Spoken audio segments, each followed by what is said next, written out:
පවුලේ පළමු දරුවක් හැටියට ඉපදින එක වාසනාවක් කියලා ගොඩක් අය හිතනවා.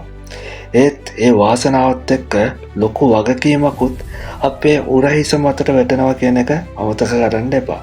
පළමු දරුවා කියන්නේ එක අම්මා තාත්තා කෙනෙකුට පළමු අත්දැකීම, පළමු සිහිනය, පළමු බලාපොරොත්තුව. ඒ නිසාම ගෙදර හැම බලාපොරොත්තුවක්ම හැම බරම ගොඩක් වෙලාවට වැටෙන්නේ පළමු දරුවා මතටයි.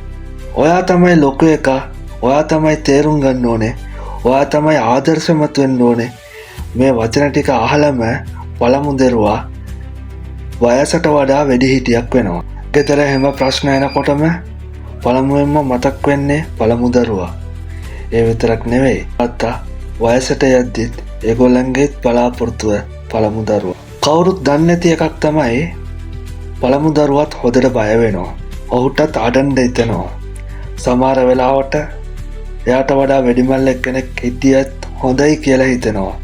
හැබැයි ඔහු නැත්තං එය ලෝකෙට පෙන්වන්නේ එයාලා වගේ ශක්තිමත් කෙනෙක් නෑ වගේ.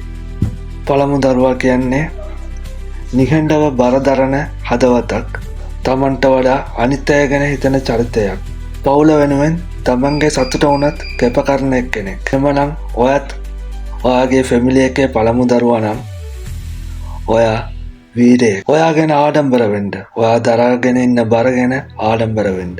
මොකද පවුලේ ශක්තිය වෙන්නේ ගොඩක් දුරට හැමෝම නොදකින පළමු දරුවායි. පළමු දරුවා කියන්නේ උපතින්ම වගකීමක් පැවරු එක්කෙනෙක්. ඒත් ඒ වගකීම අතරේ තමන්ගේ සිහිනයත් අමතක නොකරන පුද්ගලයෙක්.